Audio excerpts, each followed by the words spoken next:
इकरारुल हसन ने सहाफत के मेयार की धज्जियां बिखेर दी। ये सहाफ़ी हैं या SHO? क्या इकरारुल हसन ने शो की रेटिंग के लिए एक शख्स को तमाचा ही रसीद कर दिया? क्या इकरारुल हसन को कानून हाथ में लेना चाहिए था? इकरारुल हसन का एक वीडियो क्लिप सोशल मीडिया पर वायरल हुआ, जिसमें उन्होंने दौरान शो एक शख्स को थप्पड़ रसीद कर दिया। इस क्लिप में वायरल होते ही सोशल मीडिया पर तूफान सा मच गया। सोशल मीडिया सारिफीन ने टीवी मेजबान पर शदीद तनकीद की।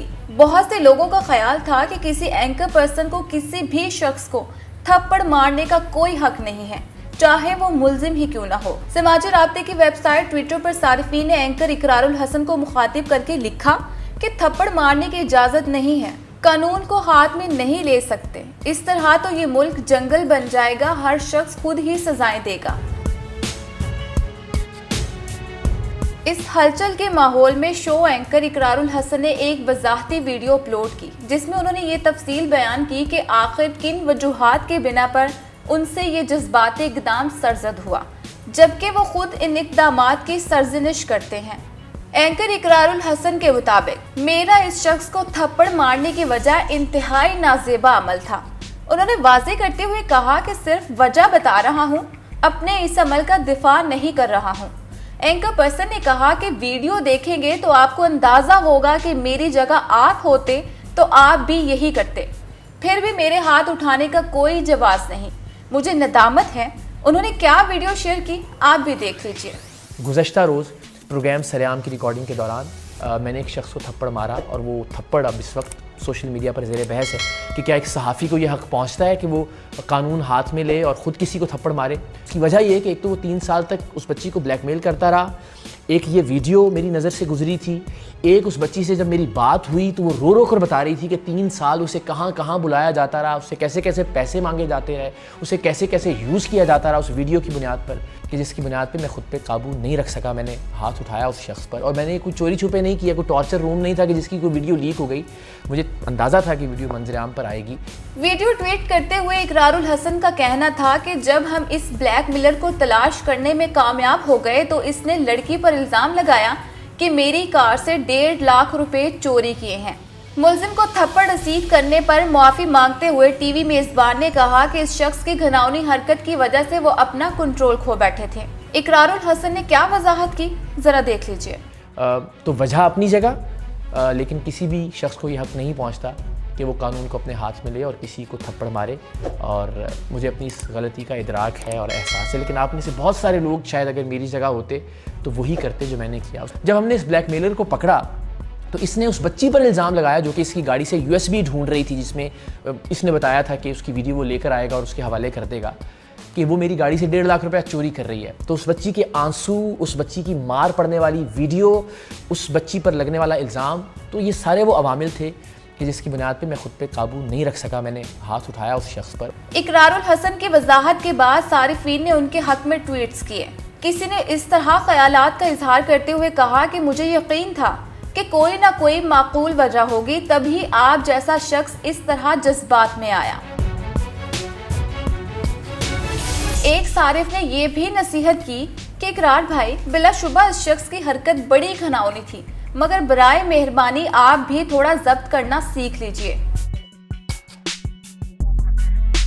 बादअज़ा आई स्पोर्ट इकरारुल हसन का हैशटैग ट्विटर पर ट्रेंडिंग की जीनत बना, और इकरारुल हसन के चाहने वालों ने इस तरह उनकी हौसला अफजाई की।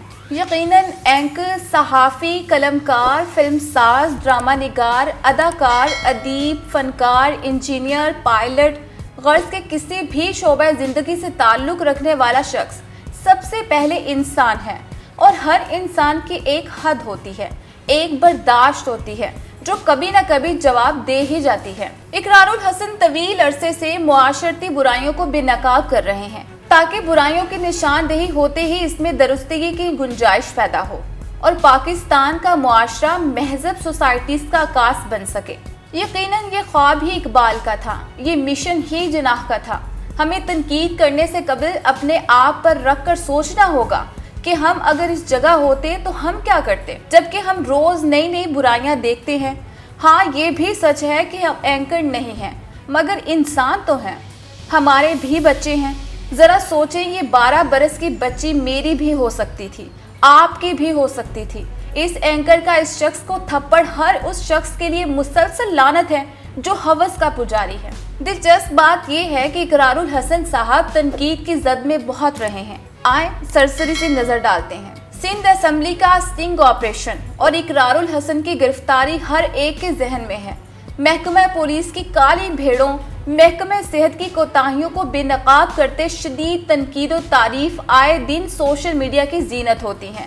فروری 2019 میں اقرار الحسن کا سوشل میڈیا پر ایک دعویٰ بھی سامنے آیا جس میں ان کا کہنا تھا کہ میں چوتھی جماعت میں تھا جب میں نے تنویر المقباس، تفسیر قبیر، تفسیر دل منصور، مفتاح الغیب، روح البیان، روح المعانی اور تفسیر ابن قصیر سمیت 1 درجن تفاسیر اور صحاح ستہ کا مطالعہ کر چکا تھا۔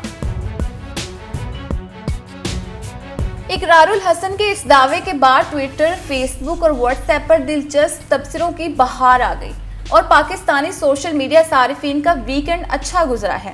زیادہ پرانی نہیں، اسی سال کی جنوری کی بات کر لیتے ہیں جب اقرار الحسن کے پاس سے ٹویٹ سامنے آئی کہ بھارت بمقابلہ پاکستان، ہمیں تو یہ بھی یقین نہیں ہے کہ ہم نے ویکسین کا آرڈر دیا تھا یا نہیں، بنانا تو دور کی بات ہے۔ انہوں نے ٹویٹ میں مزید کہا کہ مقابلہ کرنا ہے تو تعلیم میں کریں، سائنس میں کریں، کھیل میں کریں، انفراسٹرکچر میں کریں، معیشت میں کریں، ٹیکنالوجی میں کریں اور سچ کا سامنا کریں۔ بعد ازاں اقرار الحسن نے پاکستان اور بھارت میں پبلک ٹرانسپورٹ کی تصاویر شیئر کی جس میں پاکستان کی ٹرانسپورٹ کی حالت مایوس کن تھی۔ اقرار الحسن بس یہیں تک نہیں رکے، انہوں نے پھر نشاندہی کی کہ پاکستانی پاسپورٹ اور روپے کی قدر دیگر ممالک بالخصوص جنوبی ایشیا ممالک کے مقابلے میں کم ہے۔ انہوں نے مزید کہا کہ بدقسمتی سے ہمارا پاسپورٹ افغانستان اور صومالیہ کے درجے پر ہے۔ بنگلہ دیش ٹکے کے مقابلے میں پاکستانی روپے کی قدر 1 روپے 90 پیسے اور بھارتی روپے کے مقابلے میں 2 روپے 20 پیسے ہے۔ اقرار الحسن نے مزید لکھا تھا کہ اللہ ہمیں پاکستان کو صحیح معنوں میں زندہ باد بنانے کی توفیق دے۔ تاہم اکثر ٹویٹر صارفین کی جانب سے مذکورہ ٹویٹس پر اقرار الحسن پر تنقید کی گئی، جبکہ کچھ نے تو انہیں غدار تک قرار دے دیا، جس کے بعد ہی سوشل میڈیا پر اقرار قوم سے معافی مانگو کا ہیش ٹیگ ٹرینڈ کرنے لگ گیا تھا۔ صوبائی وزیر تعلیم سندھ سعید غنی اور اقرار الحسن کی لڑائی بھی کسی سے پوشیدہ نہیں۔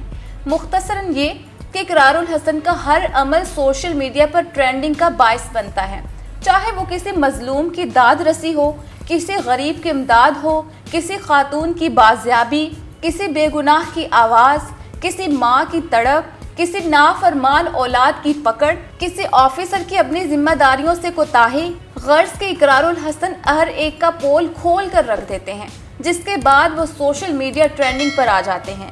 آپ کی اقرار الحسن کے بارے میں کیا رائے ہے؟ ہمیں کمنٹ سیکشن میں ضرور بتائیے اور نیوزیم کو سبسکرائب کیجیے۔